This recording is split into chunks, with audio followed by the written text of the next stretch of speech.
Bonjour à tous. Alors vous êtes sur la première vidéo d'une série qui en comportera plusieurs, je ne sais pas combien exactement. Pourquoi cette série de vidéos? Ben, simplement aujourd'hui parce que je trouve sur Internet des gens qui osent, je dis bien qui osent, vendre à d'autres personnes de la formation sur la crypto-monnaie. J'ai vu des formations qui valent 600, 700, 800, 900, 1000 euros pour expliquer ce que tout le monde peut trouver sur Internet. Alors certes, c'est peut-être pas tout regroupé au même endroit, c'est peut-être pas assez vulgarisé, mais je trouve scandaleux qu'on puisse vendre des formations de ce type. C'est user et utiliser la crédulité des gens pour le faire, et c'est un peu dommage. D'autant plus que ces gens annoncent avoir des résultats relativement conséquents dans la crypto-monnaie, et il se trouve qu'ils sont obligés de vendre ces formations. Alors je me pose une question, ça m'interpelle toujours, c'est de me dire si réellement ils ont les gains qu'ils annoncent dans la crypto-monnaie, pourquoi les vendre des formations? Eh bien, ou alors je me dis, ben, peut-être qu'ils n'ont pas les résultats et que ce qui leur fait gagner, c'est justement la vente de merde, parce qu'on ne peut pas appeler ça autrement. Donc je gère des portefeuilles de crypto-monnaies relativement imposants, je vous les ferai peut-être faire voir au fil du temps, et j'ai décidé de vous donner tout ce que je sais faire sur la crypto-monnaie pour que vous puissiez l'utiliser. Vous me suivrez peut-être dans certaines de mes propositions parce que je vous expliquerai également ce que je fais. Que vous me suiviez ou pas, là n'est pas le débat.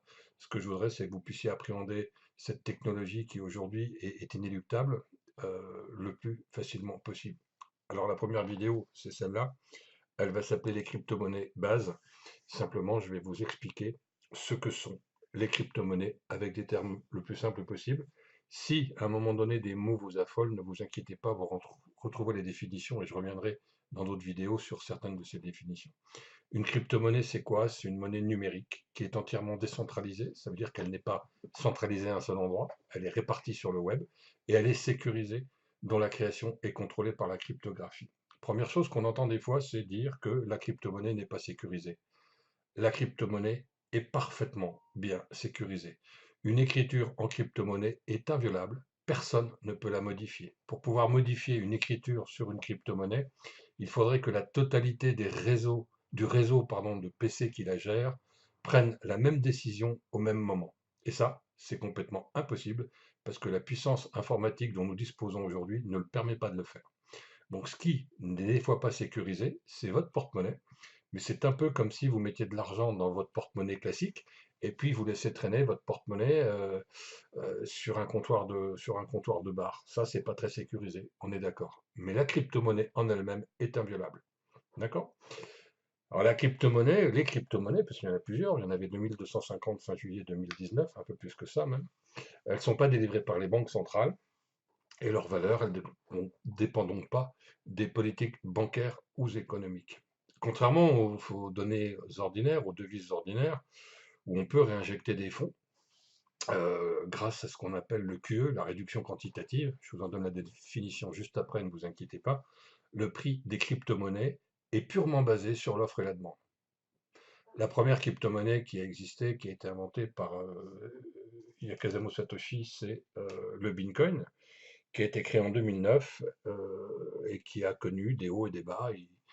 Il est monté, je crois que son record de valeur aujourd'hui était aux alentours de 21 000 dollars en décembre 2017.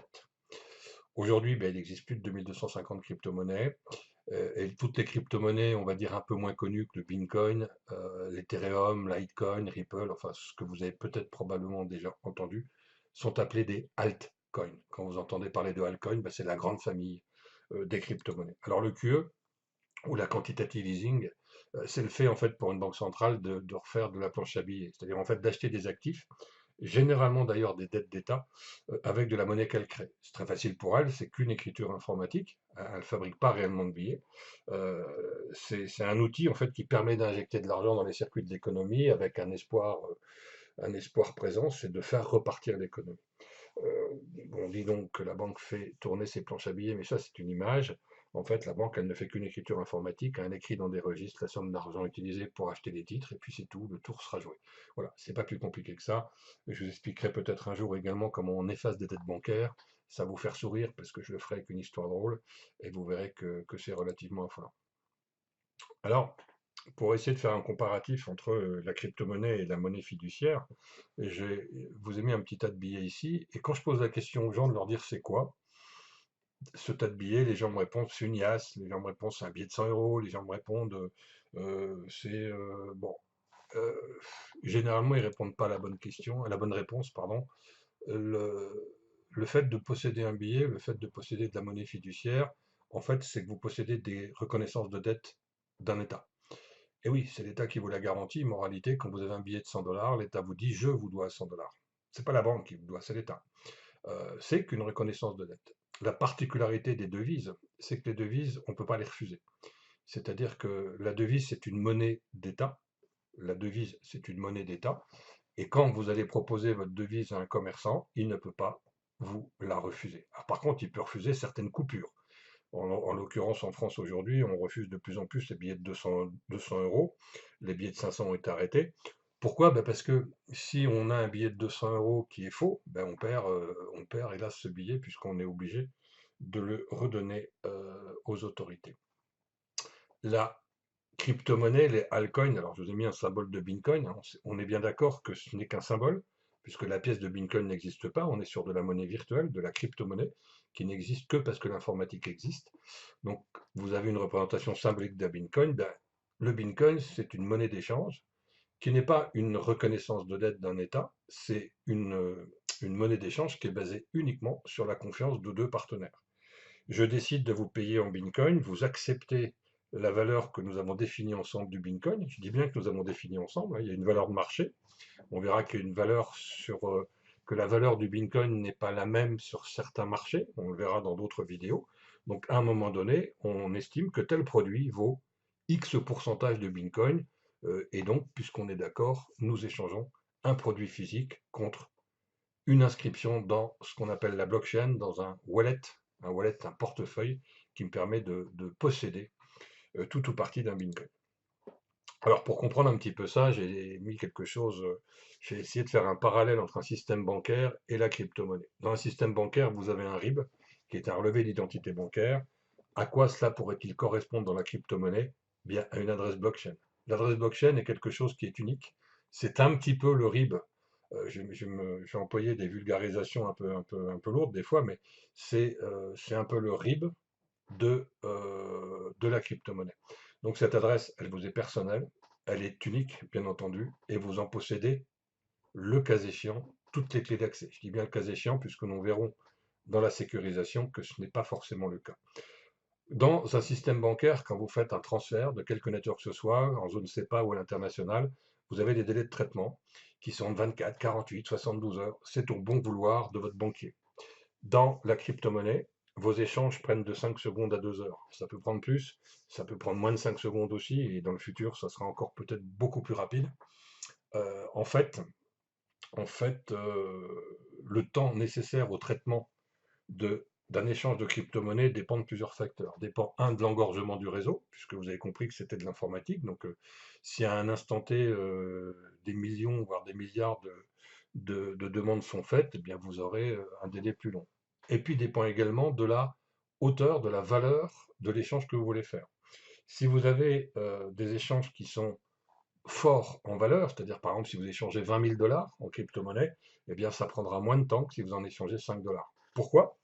Eh bien parce qu'il y a des frais, on va le voir juste après, et que ces frais, c'est ce qui rémunère les transactions, et donc des ordinateurs, avec des hommes derrière bien entendu, vont préférer valider des transactions où ils gagnent plus d'argent que de valider des transactions où ils en gagnent moins. Rassurez-vous, si ce que je viens de vous dire n'est pas forcément très clair, je le reprendrai dans d'autres vidéos.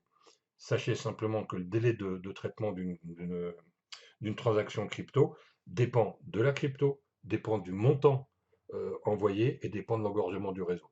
Donc ça va de 5 secondes à 2 heures.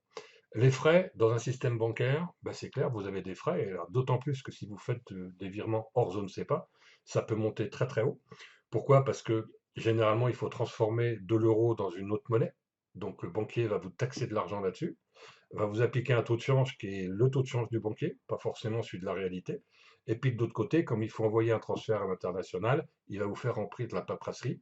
Et pour ça, il va vous faire payer des frais. Dans la crypto-monnaie, les frais sont de quelques centimes, mais sont de quelques centimes que vous envoyez de l'argent à la personne qui est à côté de vous ou que vous envoyez de l'argent à Hong Kong. C'est exactement les mêmes frais. Dans le système bancaire, les opérations sont avec recours.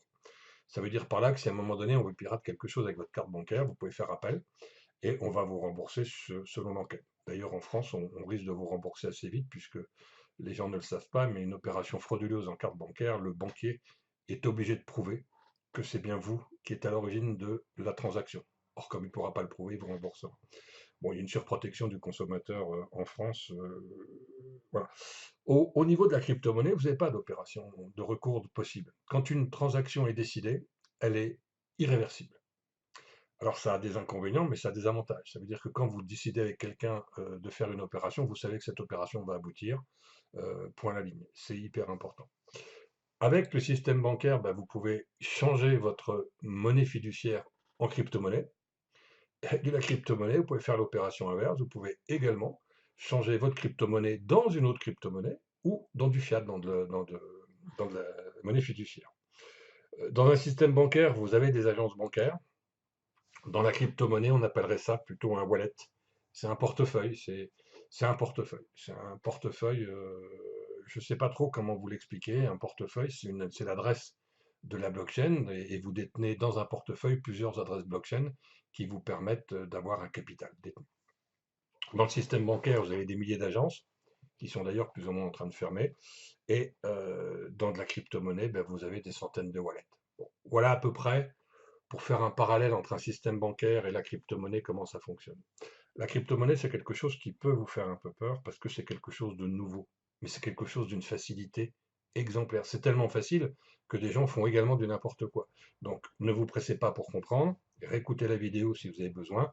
Il va y avoir peut-être 5 ou 6 vidéos qui vont tourner sur ce sujet-là. N'hésitez pas à aller les revoir. On peut échanger des cryptos par une autre. Et ça, pour le faire, il faut aller sur des plateformes d'échange, c'est ce qu'on appelle des exchanges. Donc, ce sont des plateformes sur lesquelles vous allez trouver plusieurs crypto-monnaies, 25, 50, 100, 200. Je vous dis, il y en a 2250. Vous ne trouverez pas les 2250 crypto-monnaies sur un échange. Vous les trouverez sur plein d'échanges. Donc, vous allez naviguer entre diverses places de marché, qui sont donc des échangeurs, qui vont vous permettre d'échanger ces crypto-monnaies, du Bitcoin par de l'Ethereum, du Bitcoin par du Litecoin, par du XLR, par du Stellar, par tout un tas d'autres monnaies, que nous verrons le cas échéant à un moment donné dans les vidéos. Et les gens ont tendance à confondre les exchanges avec les wallets. Euh, c'est pas la même chose. C'est pas la même chose. Un exchange, c'est ce qui vous permet de trader, donc de faire des opérations d'achat et de revente de monnaie. Des places de marché consacrées aux crypto-monnaies, il y en a plein. Il y a Premium, il y a Kraken, Coinbase, Poloniex, Binance, etc. J'ai mis Coinbase, c'est une petite erreur, parce que Coinbase n'est pas un exchange. L'exchange de Coinbase, c'est un site que nous verrons également qui s'appelle Coinbase Pro. Coinbase, je ne sais même pas comment on peut l'appeler, c'est un site qui vous permet d'acheter de la crypto, qui vous permet de la conserver. Donc c'est un wallet qui permet d'acheter de la crypto. C'est un wallet qui permet également de l'échanger parce qu'ils doivent faire 6, 7 ou 8 cryptos aujourd'hui, mais ce n'est pas un véritable échange, ce n'est pas une plateforme de trading. Hein. Et beaucoup de gens également confondent ce genre de choses aussi, parce que Coinbase va vous échanger votre crypto-monnaie en une autre avec leur propre taux d'application. Par contre, Coinbase a également un exchange qui s'appelle Coinbase Pro, l'ancien GADX, mais ça, vous le verrez dans une autre vidéo. Donc, les deux principales échanges aujourd'hui sont Binance et sont Kraken. Alors, il y en a d'autres, hein. Il y a Bitrex, bon, je vous dis les deux principaux parce que ce sont les deux plus puissants. La plateforme aujourd'hui, donc en juillet 2019, la moins chère pour faire des échanges de crypto, pour faire du trading, c'est Kraken.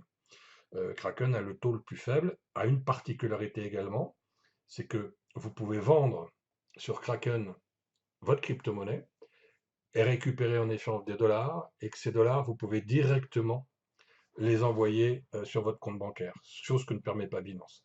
Bon, tout ça, rassurez-vous, nous le verrons au fil du temps. Alors, on peut conserver ces cryptos sur un wallet hein, ou sur un exchange. Euh, Quand on le conserve sur un exchange, si la plateforme d'échange se fait pirater, vous avez des risques de perdre vos cryptos. C'est là où on parle de manque de sécurisation. Mais ce n'est pas un manque de sécurisation de la crypto en elle-même, c'est un manque de protection ou c'est parce que les hackers, donc les gens qui fouillent dans les réseaux et qui essayent de démonter tout ça, bah, sont très forts. Donc ils peuvent attaquer, ils attaquent journellement toutes ces plateformes d'échange parce qu'il y a des millions, des milliards de dollars qui s'échangent tous les jours. Donc si vous laissez votre crypto-monnaie sur des échangeurs, bah, vous risquez, vous avez hélas, la capacité à vous les faire pirater. Mais rassurez-vous, il y a aussi des assurances. C'est pour ça qu'il faut laisser, enfin il faut laisser, il faut chahuter, on va dire, avec les crypto-monnaies sur des échanges qui soient solides. Donc des échanges comme Kraken, comme Coinbase, comme Coinbase Pro, pardon, comme Binance, etc. Vous aurez jamais, enfin, jamais, vous n'aurez pas de problème. Après, beaucoup de gens confondent les wallets et les adresses blockchain. À partir du moment où vous avez une adresse blockchain d'une crypto-monnaie, on a l'impression qu'on détient son portefeuille. Ça, c'est parfaitement faux. Pour détenir son portefeuille, il faut avoir l'adresse, il faut avoir des clés de cryptage. Pourquoi? Parce que si vous n'avez pas les clés de cryptage, le fait de posséder une adresse ne vous sert à rien, en dehors du fait que vous pouvez vous connecter sur cette adresse pour faire vos transactions, mais vous ne pourrez pas les récupérer en cas de problème. Tout ça peut vous paraître un petit peu confus, rassurez-vous, j'y reviendrai un petit peu tout à l'heure. Donc vous avez après deux systèmes de wallet qui sont le soft wallet et le hard wallet. Soft, ça veut dire logiciel, et hard, ça veut dire matériel. Ça veut dire donc quoi? Ça veut dire que vous avez la capacité de décentraliser vous-même votre wallet pour récupérer tous vos clés de cryptage, et auquel cas, vous êtes complètement autonome. Pour ça, vous avez le logiciel ou le matériel. Alors, je vous ai mis ici ce qu'on appelle un NanoS. NanoS, c'est une espèce de clé USB, je vais être un peu vulgaire, ça ressemble un peu à une clé USB si vous voulez, dans lequel vous avez un stockage de vos adresses blockchain et de vos clés de cryptage. Donc ça, quand vous avez ça, vous êtes en parfaite sécurité, c'est inviolable. Mais ce n'est que du stockage, ce n'est pas ce qui vous permet de faire des transactions. À un instant T, il va falloir que vous vous connectez sur Internet pour faire des échanges, et là, il peut y avoir des risques de piratage, bien entendu. Donc, le soft wallet et le hard wallet feront l'objet d'une vidéo spécifique parce que c'est important de le faire comme ça. Alors là, les aberrations que j'entends tous les jours, token, ICO, pré-ICO, j'ai mis purée, c'est quoi? Parce que c'est affolant ce qu'on peut entendre. Quand une crypto est sortie, vous avez une unité de crypto, vous n'avez pas un token. Le token, c'est un jeton. Une ICO, on va voir ce que c'est un espèce de crowdfunding. C'est un crowdfunding d'ailleurs sur la constitution d'une crypto. Une pré-ICO, c'est avant l'ICO. Alors je vais vous détailler tout ça. On va essayer d'être le plus simple possible.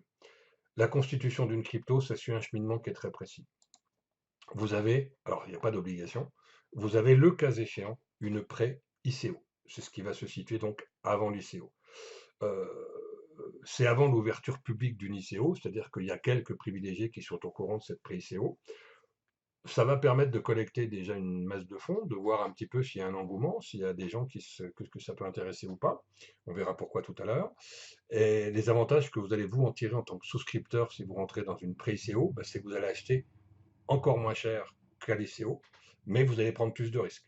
Parce que vous n'avez rien dans les mains. Vous avez simplement des promesses, et que ces promesses, elles sont tenues ou elles ne seront pas tenues. On le verra après. Qu'est-ce que vous détenez quand vous êtes dans une pré-ICO? Vous détenez des tokens. Tokens, ça veut dire jetons. Vous détenez donc des jetons, et ces jetons, le cas échéant, seront à terme transformés en crypto-monnaie. Et pourquoi je crie quand j'entends que je possède des tokens Bitcoin ou des tokens Ethereum, etc. C'est qu'il n'y a pas forcément une égalité de 1 pour 1. C'est pas parce que vous détenez un token que vous aurez une unité de crypto derrière. Vous avez des tokens qui peuvent être à un moment donné valorisés à 1 pour 2, enfin plutôt à 2 pour 1, 2 tokens pour une unité de crypto. Donc sachez que quand vous faites de la pré-ICO ou de l'ICO, eh bien vous possédez des jetons, des tokens. L'ICO, c'est ce qui vient juste après la pré-ICO.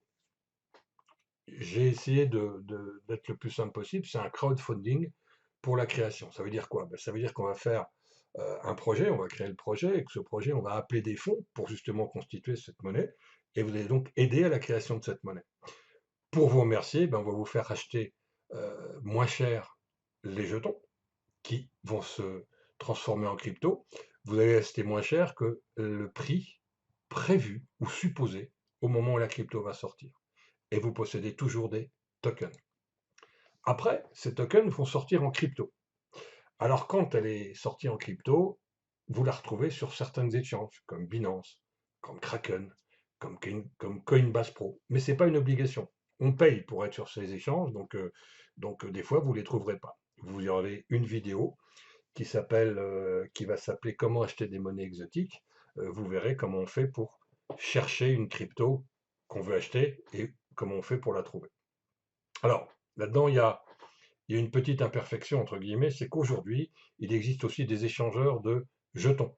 Donc on peut échanger des tokens sur des exchanges, euh, mais c'est pas automatique. Donc je rentre pas dans le détail là-dessus, mais des jetons peuvent s'échanger également sur de la place publique, comme ils peuvent s'échanger en interne. Vous avez une société qui crée une crypto, donc avant que ce soit une crypto, on obtient des jetons, des tokens, et des fois la société permet à des membres de l'échanger, ou elle-même la rachète, le cas échéant, etc. Je vous rappelle que cette vidéo, ça s'appelle crypto-monnaie de base. C'est pas pour vous donner la totalité des informations, sinon vous allez être noyé. C'est pour essayer que ce soit relativement clair dans votre esprit. Alors, souvent des gens me disent, mais putain, mais pourquoi il y a tant de crypto-monnaies 2250 crypto-monnaies fin juin 2019, comment se fait-il? En fait, une crypto-monnaie repose sur un système, un concept très simple. C'est celui d'une idée. Quelqu'un a une idée à un moment donné, et cette idée, elle est censée apporter un service nouveau, pardon, différent, etc. Donc vous pouvez avoir une crypto-monnaie qui sera spécialisée dans les montres Rolex, pourquoi pas, je dis n'importe quoi, mais ça peut arriver. Vous allez voir que des cryptos, au fil du temps, ont des particularités annoncées et avérées le cas échéant. Vous allez voir tout de suite après pourquoi. Donc, ben, vous avez autant de cryptos qu'il peut y avoir de monde qui ont des idées. Il y en a qui ont l'idée de se dire, tiens, je vais adosser la crypto sur de l'or. Donc, on sort une crypto qui s'appelle ce qu'on veut. Vous allez avoir des gens qui se disent, tiens, je vais adosser une crypto à du smartphone. Donc, on sort une crypto, etc. À l'extrême limite, et c'est là que c'est dangereux, c'est qu'il y en a tellement. Comment les choisir? Ben, on le verra un petit peu après. Une ICO, donc une Initial Coin Offering, c'est une offre initiale de coin, est constituée quoi? Elle est constituée d'un white paper, ce qu'on appelle le livre blanc, et d'un smart contract. On verra ce que c'est que le smart contract, c'est hyper important, et c'est probablement ce qui est le plus important dans une crypto. Un white paper, il y a énormément de désinformation qui existe sur ce white paper. Le white paper, il faut avoir conscience d'une chose, c'est purement marketing. C'est destiné à récolter des fonds pour créer une ICO, donc on peut y mentir, on peut dire ce qu'on veut, on est là pour allécher le passant. Ça ne veut pas dire que c'est faux, ça veut dire que c'est un document marketing. C'est destiné à investir, à inciter les gens, pardon, à investir. Et c'est censé donner des éléments probants de ce projet. Je dis bien, c'est censé donner les éléments probants de ce sujet. Alors attention, si à un moment donné vous décidez d'investir dans de la crypto, d'acheter de la crypto, le white paper, bien que très commun, parce qu'il y en a 90% des cryptos ont un white paper, c'est pas un gage de qualité. C'est pas un gage de qualité. On vous donne mon idée, enfin son idée, et puis voilà. Il décrit l'objectif du projet, mais il n'a aucun caractère obligatoire et contractuel. Ça s'apparente bien souvent à des promesses. Le white paper évolue dans le temps, parce qu'il y a des choses auxquelles on n'avait pas pensé qui viennent se greffer quant à la construction et l'évolution de la crypto. Donc, ben, au fur et à mesure de l'avancement du projet, il y a certains points clés qui sont abandonnés, d'autres qui sont rajoutés. Euh, il est possible aussi que le projet soit totalement abandonné à la fin de l'ICO. Donc, j'ai récolté des fonds et on abandonne le projet. Il n'y a pas de remboursement possible. On parle alors d'un exit scam. Il y a des risques. Il y a des risques. Donc, on verra que quand on a envie d'acheter une crypto-monnaie ou plutôt une ICO, il y a des choses à faire, il y a des choses à ne pas faire. Le livre blanc, bien entendu, c'est un indicateur. Il y a un deuxième indicateur qui va être très important, c'est le smart contract. Et il y a un troisième indicateur qui va être aussi très important, c'est l'équipe dirigeante qui fait cette ICO. Il y a une quatrième chose qui a aussi son importance, c'est son feeling par rapport à un marché. Je m'explique, si à un moment donné vous êtes dans une certaine catégorie professionnelle, je ne sais pas, vous êtes constructeur de stylos, j'en sais rien, et que vous avez une ICO qui se crée autour de ça et que vous voyez qu'il y a un potentiel de marché, c'est un poil subjectif, mais vous aurez une affinité supplémentaire. Le smart contract, c'est quelque chose qui est mal expliqué et pourtant c'est très simple à comprendre. Un smart contract, c'est un contrat intelligent. C'est en fait une routine informatique, donc un programme informatique, qui sont complètement autonomes et qui, une fois démarrés, ne peuvent pas s'arrêter. Donc s'exécuteront automatiquement sans aucune intervention humaine et qui vont s'exécuter selon les formes définies au départ. Alors c'est des choses très simples, c'est des choses logiques, hein. Si X se produit, qu'est-ce que je vais faire alors, etc., etc., etc., etc. Le smart contract peut également évoluer au fil du temps. On n'en parlera pas ici, mais ce qu'il faut que vous compreniez, c'est que adossé à une ICO, vous avez également un smart contract que peu de gens regardent d'ailleurs et qui décrit tout le cheminement informatique qui va se produire pardon, au moment où on décide d'une transaction. Alors, qui c'est qui exécute les smart contracts? Ben, c'est les PC des mineurs. Ce qu'on appelle un mineur, c'est quelqu'un qui résout toutes ces équations qu'on lui donne, tous ces programmes informatiques. Et donc, on appelle ça un nœud. Un nœud, c'est un PC. Et chaque nœud dans le PC, dans le réseau, pardon, va valider le changement de propriété automatiquement, selon les règles du contrat intelligent. On va simplement utiliser l'ordinateur pour gérer ce genre de choses, tout en vérifiant et en communiquant l'information aux autres nœuds, le réseau étant interdépendant. Quand je vous disais tout à l'heure que les cryptos étaient inviolables, elles le sont, parce que pour pouvoir modifier une écriture dans ce qu'on appelle la blockchain, que nous verrons sur la vidéo suivante, pour modifier une écriture dans la blockchain, il faudrait que la totalité des ordinateurs du réseau prennent la même décision au même moment, ce qui est irréalisable physiquement parlant. C'est irréalisable physiquement parlant. Et dans la blockchain, dont je vous parle, mais rassurez-vous, vous allez voir la vidéo après, dans la blockchain, une écriture se met, et au-dessus d'elle vient une deuxième écriture, et au-dessus d'elle vient une troisième écriture, et au-dessus d'elle vient une quatrième écriture. Donc on ne peut pas aller modifier l'écriture qui est en dessous. Une fois que l'écriture est validée, terminée. OK? Une opération, elle n'est pas réversible. Une fois entamée, elle s'exécute obligatoirement. Alors, bien sûr, si vous êtes là, c'est parce que vous avez envie de comprendre les crypto-monnaies. Et puis, il y en a certains aussi, puisque c'est ceux-là qui achètent les vidéos très chères pour devenir millionnaire en crypto. Est-ce qu'on peut devenir millionnaire avec les cryptos aujourd'hui? On peut devenir millionnaire avec 1 milliard de choses, entre autres les cryptos. Le marché des cryptos, il s'est cherché en 2018.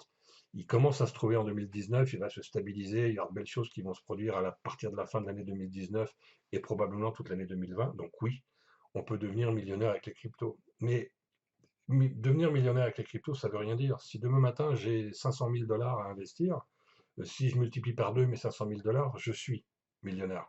Si j'ai par contre 50 dollars, est-ce que avec 50 dollars, je peux devenir millionnaire avec les cryptos? Oui, mais ça va demander du travail. Oui, mais ça va demander du travail, ça va demander de l'organisation, ça va demander de la surveillance, ça va demander de l'énergie. Ne rêvez pas, ne rêvez pas. On peut faire beaucoup d'argent avec les cryptos, mais si on part déjà avec un capital, on a, on va dire entre guillemets, simplement à trader et à être attentif, mais c'est pas si facile que ça. Si maintenant il faut se constituer le capital aussi, eh bien ça va prendre plus de temps. Mais oui, c'est possible, parce que les plus-values sur des crypto-monnaies aujourd'hui sont encore relativement énormes. Le problème, c'est que pour investir, il faut avoir de l'argent. Donc si vous cherchez de l'argent, ben, il va falloir déjà se constituer un minimum de capital pour pouvoir après chahuter avec ce capital. Certaines cryptos, ce que j'appelle des cryptos de niche, elles ont un potentiel aujourd'hui de plus de 10 000%. J'en ai donné 25 ou 26 aux gens qui me suivent depuis un certain temps. Euh, sur les 25-26, j'en ai deux ou trois qui feront plus de 10 000%. Donc c'est évident que si vous avez de l'argent et que vous investissez dans ces cryptos et que vous êtes assez patient, eh bien sur 25-26 cryptos choisis correctement, vous allez faire de la grosse plus-value. Maintenant, vous allez aussi avoir des échecs. Donc ces cryptos-là ne méritent pas d'avoir un fort investissement. Elles méritent d'avoir un faible investissement, mais avec un potentiel de gain énorme, mais avec un potentiel de perte également important. Alors oui, on peut devenir millionnaire avec la crypto et si vous fouillez sur la chaîne YouTube que vous êtes en train de regarder, bon, d'ailleurs je ne sais pas si cette vidéo sera sur une chaîne YouTube ou pas d'ailleurs à terme, eh bien vous verrez qu'il y a des propositions sur des choses peut-être plus faciles que la crypto proprement dite, en sous-traitant un peu le trading. Bon, je reviendrai là-dessus. Voilà, c'est pour ça que je l'ai dit, on verra peut-être un peu mieux un jour. Euh, Maintenant, il faut comprendre le fonctionnement des crypto-monnaies. Alors d'abord, l'évolution des cryptos, ce qu'il faut que vous reteniez, c'est qu'une crypto, elle n'évolue que par le principe de l'offre et de la demande. Point à la ligne. On est dans du troc, dans de l'échange, et ça ne fonctionne que par rapport à l'offre et la demande. Si à un instant T, et que ce soit pour n'importe quel produit, hein, si à un instant T, vous avez une demande qui est plus forte que l'offre, eh bien, le produit prend de la valeur. Inversement, si vous avez une offre qui est supérieure à la demande, le produit perd de la valeur. C'est très simple à comprendre. C'est très simple à comprendre. Si vous avez 10 personnes qui veulent acheter un truc, ben, le truc va monter aux enchères de manière plus importante. S'il n'y a qu'un seul acheteur, ben, globalement, le produit va se situer plutôt en bas du créneau. Ok. Si l'offre est abondante et la demande faible, la crypto va baisser.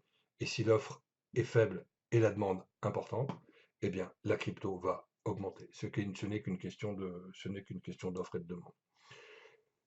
Dans tout ce monde de la crypto, il existe alors pas une, j'ai mis une crypto avec un S parce que en fait, elles sont bâties sur le même système, et différentes des autres. C'est l'USDT. L'USDT. US dollar, T. Alors qu'est-ce que c'est que cette bête-là? Il en existe plusieurs variantes, il en existe sur différentes blockchains. Rassurez-vous, vous verrez ça dans la vidéo d'après. C'est une crypto qui est équivalente à 1 dollar ou à 1 euro. En fait, elle tente de s'en approcher. Ça veut dire quoi? Ça veut dire que quand j'émets une unité du SDT, je bloque de l'autre côté une unité, donc 1 dollar. Et donc j'ai 1 dollar égale 1 USDT. Alors il y a des variations, ça va de 0,94 jusqu'à 1,05. C'est le temps de traitement des données qui fait ça. Hein. Donc quel est l'intérêt de ce genre de choses? Ben, l'intérêt de ce genre de choses, c'est de se retrouver. Écoutez bien ce que je vais vous dire, c'est de se retrouver sur des plateformes d'échange de crypto-monnaies, comme Kraken, comme Binance. Alors Kraken non, parce que Kraken va fonctionner différemment, comme Binance, comme Coinbase Pro, comme des choses comme ça, et de pouvoir échanger de la crypto. Parce que sur des plateformes d'échange, les véritables plateformes d'échange, vous n'avez pas de dollars, vous n'avez pas d'euros. Vous achetez vos dollars et vos euros à des gens qui vous les fournissent, et après vous allez les échanger sur des plateformes d'échange. C'est là où il y a beaucoup de gens qui disent des bêtises sur Internet. Ok, alors Coinbase permet d'acheter de la crypto, mais ce n'est pas une plateforme d'échange. Même si dans le wallet de Coinbase, vous avez plusieurs cryptos présentes.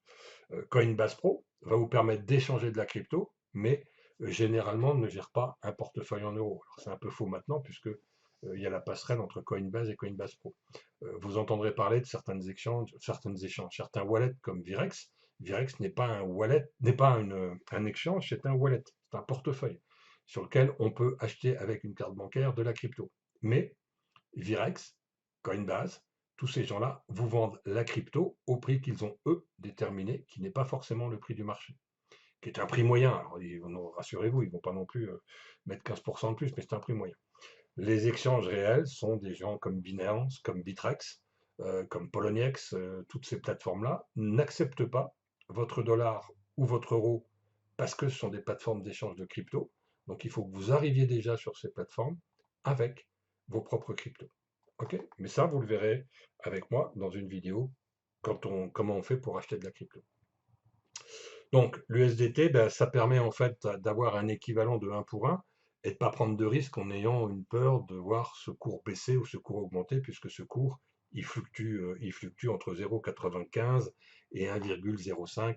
Donc il reste, on va dire, le plus proche possible de 100%, donc d'une unité d'un USDT pour 1 dollar. C'est principalement destiné à faciliter les échanges. Ça ne régule pas le marché, ça ne fait rien d'autre que je vous dis d'avoir, j'ai mis 100 dollars, ben, j'ai toujours 100 dollars. Alors que si vous achetez pour 100 dollars de Bitcoin, à un moment donné, vos 100 dollars de Bitcoin peuvent représenter 150 dollars, comme ils peuvent représenter 80 dollars. D'accord?